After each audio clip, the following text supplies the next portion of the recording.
पिछले एपिसोड में हमने देखा कि सोना 3-4 शॉपिंग बैग उठा लेती है तो शिवांश कहता है आंटी आप अकेले कैसे उठाएंगी, मुझे भी दीजिए। तभी उनके पीछे से आवाज आती है, अरे इस खूबसूरत हसीना को इतनी मेहनत करने की क्या जरूरत है, इनकी दीदार के लिए ही तो हम इतनी जल्दी छुटकर आए हैं। ये सुनकर सम्राट सोना पीछे मुड़कर देखने लगते हैं। रुद्र सम्राट के सामने आकर बोला, कहा था ना तुमसे जेल से वापस आते ही तुमसे हिसाब पूरा करूंगा, बताओ कैसे मरना चाहते हो। ये सुनकर सम्राट के हाथों की मुठ्ठियां कस गई। सोना ने सम्राट के हाथ को पकड़कर बोली, चलिए यहां से, इन गुंडों के मुंह नहीं लगना है हम लोगों को।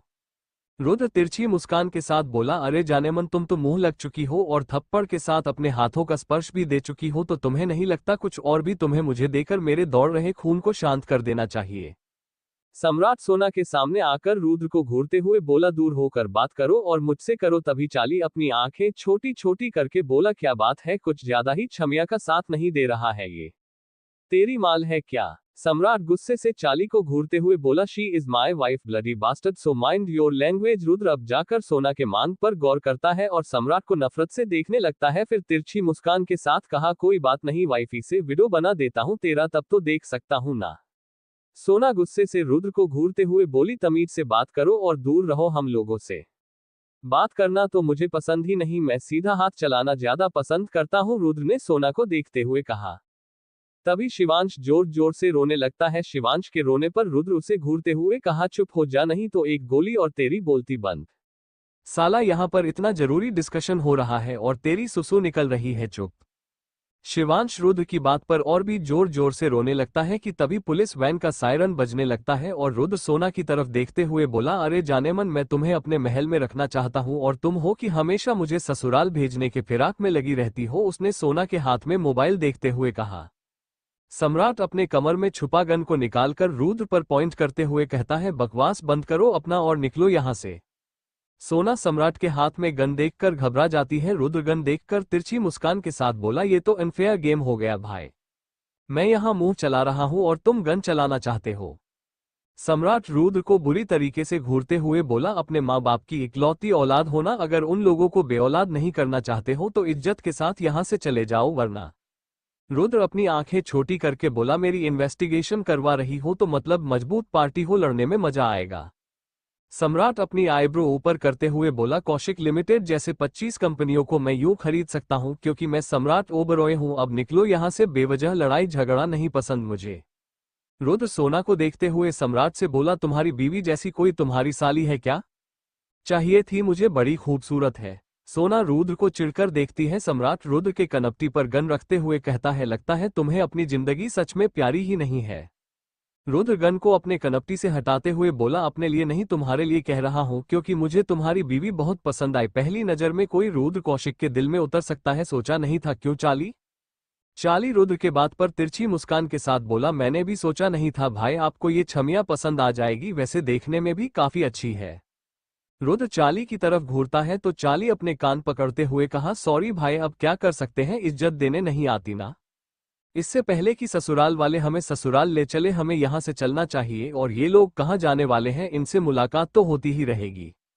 रुद्र चाली की बात पर बोला, मुझे इस सम्राट ओबरॉय के बारे में जानना है। चाली सम्राट की तरफ एक नजर देखकर वहां से चला जाता है। सम्राट रुद्र को एक धक्का देता है तो रुद्र साइड से हट जाता है और सोना की तरफ देखते हुए कहता है, जानेमन बहुत ही जल्दी मुलाकात होगी तुमसे करीब से। इतना कहकर रुद्र अपने लोगों के साथ वहां से चला जाता है। सोना फोन में चल रहे सायरन को बंद करती है और एक राहत की सांस लेती है। सम्राट ने उसे देखते हुए कहा, घर चलो, हो गई तुम्हारी शॉपिंग। शिवांश ने सम्राट की तरफ देखते हुए कहा, अंकल वो बुरे अंकल वापस तो नहीं आएंगे ना। सम्राट ने मुस्कुराते हुए कहा, डोंट वरी, अब उसे निपटाने के लिए मुझे उसके बाप से निपटना होगा। इतना कहकर सम्राट सोना के हाथों को पकड़ लेता है और दूसरे हाथ से शिवांश के हाथ को पकड़ अपने साथ गाड़ी की तरफ ले जाने लगता है। वो लोग पहले रेस्टोरेंट जाते हैं क्योंकि डिनर का वक्त हो गया था। सोना सम्राट की तरफ देखते हुए बोली, आपके पास गन कहां से आए। सम्राट सोना के सवाल पर उसे अजीब नजरों से देखते हुए कहा, क्या तुमने पहले कभी रियल गन नहीं देखा क्या। सोना उसके बात पर सिर झुका लेती है, जिस पर सम्राट कहता है, मतलब तुमने सच में रियल गन नहीं देखा। शिवांश सम्राट के बात पर बोला, मैंने देखी है अंकल, मेरे पापा के पास है, मेरी मॉम के पास भी है। सम्राट शिवांशी के सर को थपथपा देता है। वही सोना दोनों को खुद का मजाक उड़ाता हुआ देखकर बोली, मेरा पाला कभी गुंडे बदमाशों से नहीं पड़ा है, इसलिए मुझे नहीं लगता कि गन नहीं देखना कोई बड़ी बात है। सम्राट सोना की बात पर बोला, शायद मेरे साथ रहकर तुम्हें मर्डर देखने को भी मिल जाए, मैं वह भी कर सकता हूं बड़ी फुर्सत के साथ। सोना अपनी आंखें बड़ी करके बोली, इसका मतलब? सम्राट ने अपना सिर हिलाते हुए बोला, तुम बिल्कुल सही समझ रही हो। मैंने 2-3 लोगों को मारा भी है, इसलिए मुझसे कुछ बात करने से पहले 2 बार सोच लेना, क्या पता मेरे पास जो गन है उसका अगला निशाना तुम बन जाओ। सोना सम्राट की बात पर बोली, आप इस तरह से मुझे डरा नहीं सकते, और सबसे जरूरी बात, अगर आप मेरे साथ ऐसा कुछ भी करते हो तो आप जेल में जाओगे। सम्राट सोना की बात पर मिस्टीरियस तरीके से मुस्कुरा देता है। सोना उसके बात को इग्नोर करते हुए शिवांश को खाना खिलाने लगती है और खुद भी खाने लगती है। सम्राट सोना की तरफ देखते हुए खुद को खिलाने का इशारा करता है तो सोना मुंह बनाते हुए बोली, आपके पास हाथ है ना, खुद खाइए। सम्राट अपनी आंखें छोटी करके शिवांश की तरफ इशारा करते हुए बोला, तो क्या इस चूहे के पास नहीं है हाथ? खुद भी तो खा सकता है, तुम क्यों खिला रही हो? सोना ने उसे देखते हुए कहा, अब आप एक बच्चे से खुद को कंपेयर करोगे? वो बच्चा मेरी जगह लेने की कोशिश करेगा तो मैं जाहिर सी बात है शिकायत करूंगा ही ना, सम्राट ने मुंह बनाते हुए कहा। सोना कंफ्यूज होकर बोली, आप कहना क्या चाहते हो? कैसे समझूं मैं आपको? पल भर में कुछ और पल भर में कुछ, आप जैसे हो वैसे ही रहो। सम्राट सोना की बात पर अपने आंखें छोटी करके बोला, मैं कभी किसी के लिए नहीं बदलता और मैं ये भी नहीं चाहता कि तुम किसी के लिए बदलो। तुम जैसी हो वैसी ही रहो और मैं कभी किसी के लिए नहीं बदलूंगा। सोना कुछ देर चुप रहने के बाद बोली, लेकिन जो बदलाव जिंदगी के लिए अच्छे होते हैं उन्हें अपनाना चाहिए। सम्राट सोना की बात पर बोला, इसका मतलब तुम खुद की जिंदगी बदलना चाहती हो? सोना उसकी तरफ कंफ्यूज होकर देखने लगती है, जिस पर सम्राट अपनी एक आईब्रो ऊपर करते हुए कहता है, मैंने कुछ गलत कहा? तुम्हें मेरी दी हुई जिंदगी अच्छी लग रही है, इसलिए तुम उस जिंदगी को अपनाना चाहती हो? सोना सम्राट के बात को इग्नोर करते हुए शिवांश से बोली, तुम्हारा खाना हो गया शिव, चलो मैं तुम्हारा हाथ धुला देती हूँ। सम्राट सोना की बात पर उसे अजीब नजरों से देखने लगता है, खाना जब तुमने ही इस चूहे को खुद खिलाया है तो इसका हाथ तुम क्यों धुला रही हो? सोना सम्राट को घूरते हुए बोली, आपकी बकवास भरी बातों के वजह से मेरा दिमाग खराब हो गया है। इतना कहकर वह वॉश बेसिन की तरफ चली जाती है। सम्राट हैरानी से खुद से बोला, उसे लगता है कि मैं बकवास करता हूं। कुछ देर के बाद वो लोग सीधा घर के लिए निकल जाते हैं। सोना शिवांश को गोदी में उठाकर अंदर लाने लगती है। सम्राट उसके पीछे आते हुए कहता है, उसे अपने घर जाने दो ना, तुम उसे यहां लेकर क्यों आए हो? सोना पलटकर सम्राट की तरफ देखते हुए बोली, शायद आपने शिव की बात नहीं सुनी, उसने कहा कि उसके मॉम डैड कल आने वाले हैं, बच्चा रात में डर जाएगा तो इसलिए आज वो मेरे साथ सोएगा, आप अपना बंदोबस्त देख लीजिए। सम्राट सोना की बात पर उसे गुस्से से घूरते हुए बोला, सोना अब तुम हद पार कर रही हो, मैं तुम्हारी हर बात को एक्सेप्ट करता हूं, इसका मतलब यह नहीं कि तुम मुझसे ऐसी बदतमीजी करोगी। सोना सम्राट के बात पर एक गहरी सांस लेकर बोली, ठीक है आप अपने कमरे में सो जाएं, यहाँ पर और भी कमरे हैं, मैं शिवांश के साथ वहां सो जाऊंगी। सम्राट सोना की बात पर गुस्से से बोला, मैं तुम्हारे साथ सोऊंगा। सोना कमरे की तरफ जाते हुए बोली, प्यार नहीं हूं मैं आपका, जरूरत हूं तो मेरी भी कुछ इच्छाएं हैं, इसलिए मैं हर वक्त आपकी जरूरतों को पूरा नहीं कर सकती। इतना कहकर सोना एक कमरे के अंदर चली जाती है। सम्राट जाती हुई सोना को बुरी तरीके से घूरने लगता है और गुस्से से अपने कमरे की तरफ चला जाता है। शोभित अपने कमरे की कॉरिडोर की रेलिंग पर टेक लगाए खड़ा उन लोगों को देख रहा था। शोभित गहरी सांस लेकर खुद से बोला, इन लोगों को मिलाने के लिए अब घर जाकर कुछ करना पड़ेगा। इतना सोचते हुए शोभित अपने कमरे की तरफ चला जाता है। यहां मुंबई में ओम क्लब, विराट, विप्लव और रिया क्लब आए हुए हैं। विप्लव आते ही सीधा बार काउंटर पर चला जाता है, जिसे देख रिया मुस्कुरा देती है। विराट रिया की तरफ देखते हुए बोला, कब तक इस इडियट के साथ अपनी लाइफ को बर्बाद करने का इरादा है? रिया विराट के बात पर एक नजर विप्लव को देखकर मुस्कुराते हुए बोली, आखिरी सांस तक और बर्बादी तक। विराट रिया की बात पर अपना एक आईब्रो ऊपर करते हुए बोला, you like him? Riya Virat के बात पर मुस्कुराते हुए बोली, no love him but just like a friend. Virat Riya के पास बात पर उसे देखने लगता है कि तभी विप्लव चिल्लाते हुए कहता है, रिया इधर आओ। रिया विप्लव के पास आकर खड़ी हो जाती है तो विप्लव उसे एक शॉट ऑफर करते हुए बोला, हमारी दोस्ती के नाम। रिया मुस्कुराते हुए उसके हाथ से ड्रिंक ले लेती है और एक ही सीप में पूरा खाली कर देती है। विप्लव उसके कंधे को थपथपाते हुए कहता है, वेरी गुड। विप्लव विराट के साथ चीयर्स करते हुए कहता है, ब्रो चलो डांस एंजॉय करते हैं। विराट अपना हाथ दिखाते हुए बोला, सॉरी लेकिन मैं नहीं चल सकता, मुझे यहाँ पर बैठकर ड्रिंक करना है, तुम जाओ रिया के साथ एंजॉय करो। रिया विराट की तरफ देखते हुए बोली चलो ना मजा आएगा। विप्लव रिया को ले जाते हुए बोला अरे छोड़ो ना उसे, उनकी उम्र हो गई है, हम एंजॉय करते हैं। और रिया विप्लव को देखकर मुस्कुराते हुए उसके साथ चली जाती है डांस फ्लोर पर। कुछ देर डांस करने के बाद रिया विराट के पास आकर उसे भी डांस फ्लोर पर खींच लाती है। फिर विराट भी उन लोगों के साथ डांस करने लगता है। तीनों उछलते हुए गाने लगते हैं, डांस करने लगते हैं। कुछ देर के बाद तीनों काउंटर के पास आते हैं। विप्लव विराट की तरफ देखते हुए ब्रो आप रिया के साथ रुको, मैं हल्का होकर आता हूँ। रिया मुस्कुराते हुए हाँ मैं अपना सिर हिला देती है और विप्लव बाथरूम की तरफ चला जाता है। उसके जाने के बाद विराट रिया से कहता है तुम असम गई थी ना, कैसा गया तुम्हारा शो? कैसा होगा? सारे मॉडल कैटवॉक कर रही थी और उन्हें होस्ट करते हुए कुछ फोटोज खींच रही थी, रिया ने जवाब दिया। विराट रिया की बात पर मुस्कुराते हुए बोला विप्लव के साथ बस इधर उधर होना है या कोई बॉयफ्रेंड भी बनाना है? रिया वोडका का शॉट लेने के बाद बोली मैं उड़ने के लिए बनी हूं, किसी के शिकंजे में फंसने के लिए नहीं। इसलिए मुझे बॉयफ्रेंड के चोंचले में नहीं फंसना। और तुम्हारा भाई कम है क्या? बॉयफ्रेंड से भी ज्यादा नखरे हैं उसके, और पजेसिव तो इतना कि पूछो ही नहीं। विराट रिया की बात पर बोला तो इस बार तुम दोनों कहाँ जाने वाले हो? वो दोनों आपस में बातें करते हुए हंस रहे थे कि तभी उन्हें झगड़े की आवाज सुनाई देती है। जब दोनों उस तरफ देखते हैं तो एक लड़के ने विप्लव का कॉलर पकड़ रखा था और उस पर चिल्ला रहा था। रिया की आंखें छोटी हो जाती है। विराट जल्दी से उस तरफ जाकर उस लड़के को विप्लव से दूर करने लगता है। तभी कांच टूटने की आवाज आती है और अगले ही पल जिस लड़के ने विप्लव के कॉलर को पकड़ा था वह अपना सिर पकड़कर नीचे बैठा था। रिया उस लड़के को लात मारते हुए गुस्से में बोली साला रावण खानदान की पैदाइश, तेरी इतनी हिम्मत कैसे हुई मेरे वापी के कॉलर को पकड़ने की? विराट हैरानी से रिया को देख रहा था, वहीं विप्लव हंस रहा था। रिया उस लड़के को मारने के लिए आगे बढ़ती है कि एक लड़की उसके सामने आकर कहती है ओ हेलो, जरा तुम अपने दोस्त को समझाओ, वो मुझे ताड़ रहा था।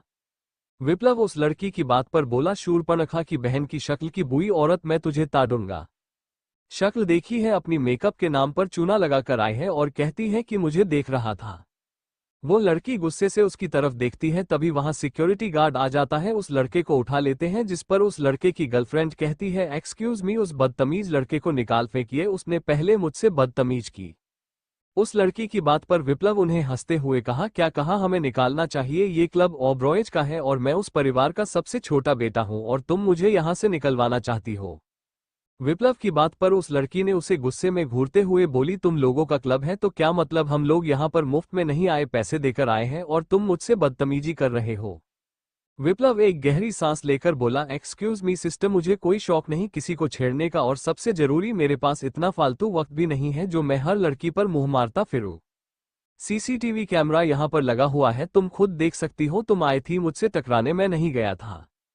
विप्लव की बात सुनकर रिया उस लड़की के सामने आकर बोली यू नो वॉट, मैंने तुम लोगों को क्यों मारा? क्योंकि मैं विप्लव के साथ पिछले 5 सालों से हूं और मैं उसे बहुत अच्छे से जानती हूं, उसकी चॉइस इतनी घटिया नहीं है। वो लड़की गुस्से से रिया को घूरने लगती है और सिक्योरिटी गार्ड उन लोगों को वहां से बाहर निकाल देता है। विराट उन लोगों की तरफ हैरानी से देखते हुए बोला तुम लोगों का दिमाग खराब है, तुम लोग क्या कर रहे थे यहाँ पर?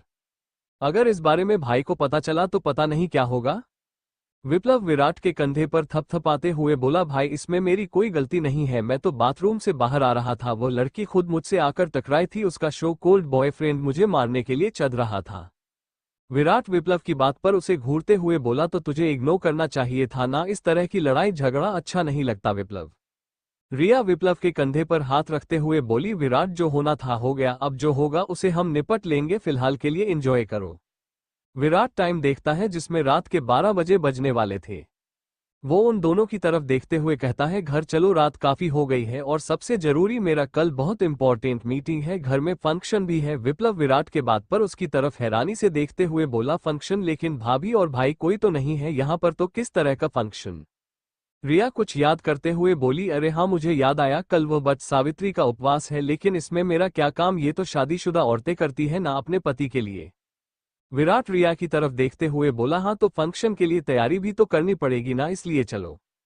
विप्लव ने विराट को मस्का लगाते हुए बोला भाई कुछ देर और रुक जाते हैं, देखो ना चढ़ी भी नहीं है। मैं तो बिल्कुल होश में हूँ। विराट ने विकल्प की बात पर उसे घूरते हुए बोला और तुम्हारी मॉम ने तुम्हें देख लिया ना नशे में, तो तुम्हारे पीछे लात मारकर स्विमिंग पूल में डुबा देगी वह तुम्हें। विप्लव विराट की बात पर अपनी आंखें टिमटिमाते हुए बोला कौन बताएगा उन्हें? विराट घूरते हुए विप्लव की तरफ देखता है तो विप्लव जल्दी से बार काउंटर पर जाकर एक हार्ड ड्रिंक पी जाता है। रिया विराट की तरफ देखते हुए बोली, तुम्हें क्या हुआ, तुम इतना परेशान क्यों हो? विराट रिया की बात कर बोला, हमें सब कुछ नॉर्मल लग रहा है, लेकिन इस बारे में अगर सम्राट भाई को पता चला तो पता नहीं वो विप्लव के साथ क्या करेंगे। रिया विराट के कंधे को थपथपाते हुए बोली, डोंट वरी, कुछ नहीं होगा, चलो। विराट रिया की बात पर काउंटर के पास आ जाता है और सॉफ्ट ड्रिंक पीने लगता है और कुछ देर के बाद तीनों वहां से निकल जाते हैं। विराट सबसे पहले रिया को उसके घर ड्रॉप करता है, इसके बाद विप्लव के साथ ओबरॉय विला के लिए निकल जाता है। अगले दिन सुबह सोना शिवांश को गले लगाकर सो रही थी कि उसके कमरे का दरवाजा कोई खटखटाता है। सोना की नींद खुलती है, वो अपनी आंखें मलते हुए दरवाजा खोलती है तो सामने शोभित खड़ा था। सोना शोभित को इतनी सुबह सुबह देखकर कंफ्यूज होते हुए बोली, आप यहाँ इतनी सुबह सुबह, क्या हो गया? शोभित ने अपनी फोन सोना की तरफ बढ़ाते हुए बोला, बड़ी माँ का कॉल आया है।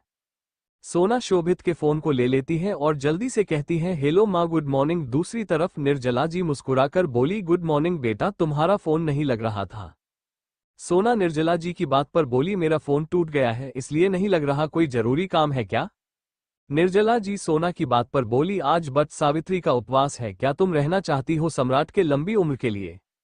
सोना निर्जला जी की बात पर बोली, जी हाँ मैं रहूंगी। निर्जला जी सोना की बात पर खुश होकर बोली, मुझे पता था तुम यही कहोगी, तुम्हें विधिया पता है ना? सोना निर्जला जी की बात पर बोली, जी हाँ मुझे पता है, माँ रहती है हर साल। निर्जला सोना की बात पर बोली, तुम चाहो तो पानी पी सकती हो।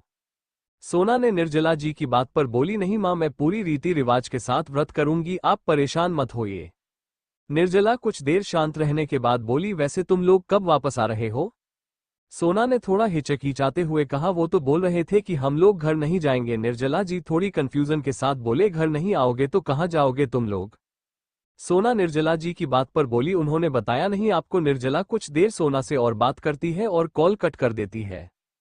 सोना फोन शोभित को देकर आती है, बाथरूम में फ्रेश होने चली जाती है। फ्रेश होने के बाद किचन की तरफ चली आती है। सोना किचन में आकर जल्दी से चना भिगोकर रख देती है और सम्राट और बाकी लोगों के नाश्ते की तैयारी करने लगती है। डाइनिंग टेबल पर नाश्ता लगा हुआ था। शोभित, शिवांश, सम्राट बैठे हुए थे। सोना शिवांश को हमेशा की तरह अपने हाथों से नाश्ता करवा रही थी। शिवांश सोना की तरफ देखते हुए बोला, आंटी आप क्यों नहीं खा रही हो? सोना ने शिवांश की बात पर मुस्कुराते हुए बोली, आज मेरा व्रत है इसलिए आपकी आंटी आज सीधा व्रत पूरा होने के बाद खाएगी। शोभित सोना की तरफ देखते हुए बोला, आज तो वट सावित्री का उपवास है जो अपने पति के लंबी उम्र के लिए रखा जाता है। सोना शोभित की बात पर अपना सिर हिलाते हुए बोली, हाँ तो? सम्राट सोना से बोला, तुम्हें कोई जरूरत नहीं है ये सब करने की। सोना सम्राट की बात पर बोली, यह मेरी इच्छा है और सबसे जरूरी, मैं आपकी पत्नी हूं और जब तक जिंदा हूं तब तक यही चाहूंगी कि मेरा पति जिंदा रहे। सम्राट सोना की बात पर बोला, ये सारी चीज अंधविश्वास होती है, जिसे मरना है वह मर जाएगा, चाहे उसके लिए तुम कितने ही व्रत क्यों ना रखो। सोना ने सम्राट को घूरते हुए बोली, देखिए आपको यकीन नहीं है तो आप मत कीजिए, लेकिन कम से कम जो दूसरों के दिल में विश्वास है उसे तो करने दीजिए। सम्राट शोभित की तरफ देखते हुए बोला, तुम्हें मेरे साथ चलने की जरूरत नहीं है, तुम यहीं पर इसके साथ रहो, कहीं बेहोश होकर गिर गई तो लेने के देने पड़ जाएंगे। सोना हैरानी से बोली, आपको क्या लगता है कि मैं इतनी कमजोर हूं? सम्राट ऊपर से नीचे तक उसे देखकर तिरछा मुस्कुरा देता है, जिस पर सोना बुरी तरीके से चिढ़ जाती है, क्योंकि वह कमजोर तो नहीं थी लेकिन पतली दुबली जरूर थी। शिवांश सोना की तरफ देखते हुए बोला, आंटी हम क्या खाएंगे? सम्राट ने शिवांश को घूरते हुए बोला, फिलहाल तो तुम मेरी बीवी की गोद में बैठकर नाश्ता ठूस रहे हो और क्या खाना है तुम्हें? सोना सम्राट की बात को इग्नोर कर शिवांश के गाल पर किस करते हुए बोली, शाम को जब मैं पूजा करके आऊंगी ना, इसके बाद मैं तुम्हें बहुत अच्छे अच्छे फ्रूट्स खाने को दूंगी। शोभित सोना की तरफ देखते हुए बोला, आपकी पूजा के लिए यहाँ पर एक मठ है, हमें वहां चलना होगा। सोना शोभित की बात पर बोली, माँ ने बताया है कि मुहूर्त कल रात तक है, इसलिए हम आराम से कभी भी जाकर उपवास तोड़ सकते हैं। सम्राट सोना को घूरते हुए बोला, दोपहर तक तुम अपना ये चोंचला खत्म करो, और दूसरी बात, अगर तुम्हारी तबीयत खराब हुई तो हॉस्पिटल लेकर भी नहीं जाऊंगा, मरती रहना। सोना सम्राट की बात पर गुस्से से बोली, आपको शर्म नहीं आती? मैं यहाँ पर आपकी लंबी उम्र के लिए व्रत रख रही हूँ और आप मुझे ही मरने के लिए कह रहे हो। सच में दिमाग नाम का कोई चीज ही नहीं है आप में। सम्राट सोना को मुक्का दिखाता है और वहां से उठ जाता है। शोभित सोना की तरफ देख मुस्कुराते हुए बोला, वैसे सम्राट भाई इतना कंफर्टेबल किसी के साथ नहीं रहते, मुझे समझ में नहीं आता कि वह आपसे ऐसे झगड़ कैसे लेते हैं। सोना शोभित की बात पर मुंह बनाते हुए बोली, आपका भाई हमेशा से लड़ाकू है, जब देखो तब रौब झाड़ता रहता है, हिटलर कहीं का। शोभित सोना की बात पर मुस्कुरा देता है। तभी दरवाजे के पास एक करीब 30 साल की औरत आकर कहती है, एक्सक्यूज मी। सभी लोग उस तरफ देखते हैं। शिवांश उस औरत को देखकर चिल्लाते हुए बोला, मम्मा आप आ गई। सोना शिवांश को अपने गोद में उठाकर उसके पास आ जाती है और मुस्कुरा कर कहती है, हेलो, आपसे मुलाकात ही नहीं हुई थी, आपका बेटा बहुत प्यारा है। वह औरत सोना की सादगी की देखकर हल्की खो गई थी। सोना की बात पर मुस्कुराते हुए बोली, थैंक यू, दरअसल हमारा काम ही ऐसा है कि। सोना उस औरत की बात को बीच में काटते हुए बोली, हाँ मुझे पता है, हमेशा काम ही वह चीज होता है जो बच्चों को लोनली फील करवाने में मदद करता है, लेकिन कोई बात नहीं, शिव काफी समझदार है। वो औरत अपना हाथ आगे बढ़ाकर बोली, मेरा नाम गौरी रॉय कपूर है। सोना ने गौरी से हाथ मिलाते हुए बोली, और मेरा नाम सोना सम्राट ओबरॉय है। गौरी सोना की बात पर मुस्कुरा देती है, उसके गोद से शिवांश को लेते हुए बोली, तुमने ज्यादा परेशान तो नहीं किया आंटी को?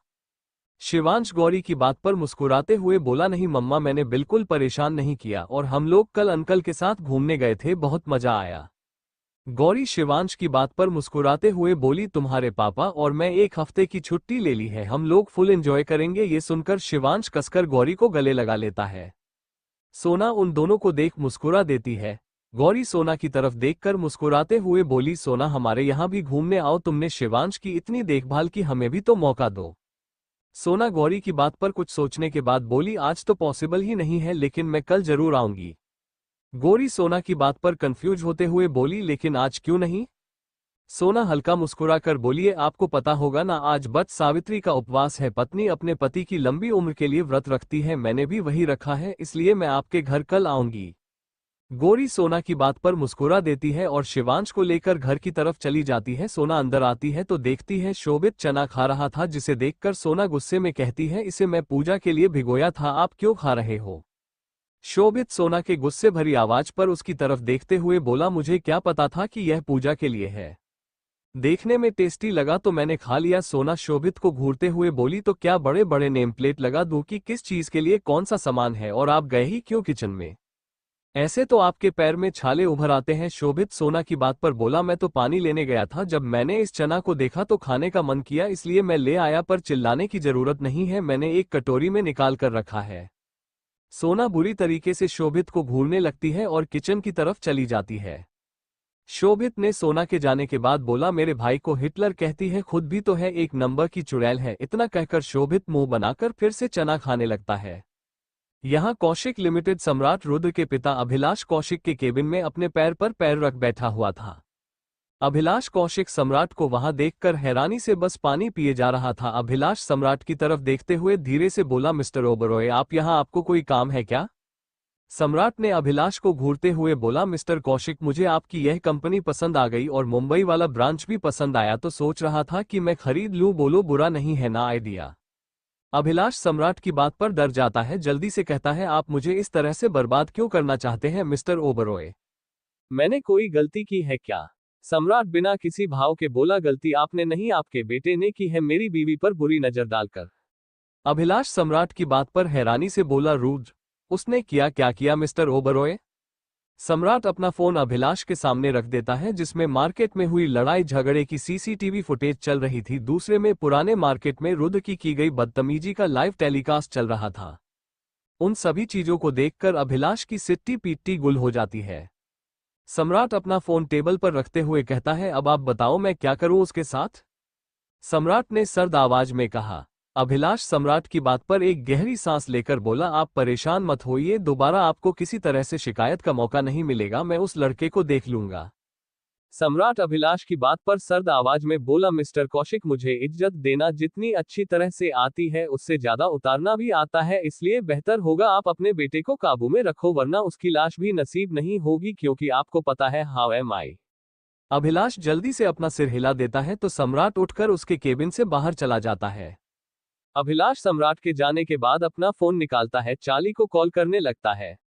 दूसरी तरफ चार्ली ने कॉल अटेंड करते हुए बोला, नमस्ते बड़े बाबू, बताओ आज तुमको हमारी याद कैसे आई? अक्ल के अंधों, ये सब गुलछड़े उड़ाने जाते हो तुम लोग।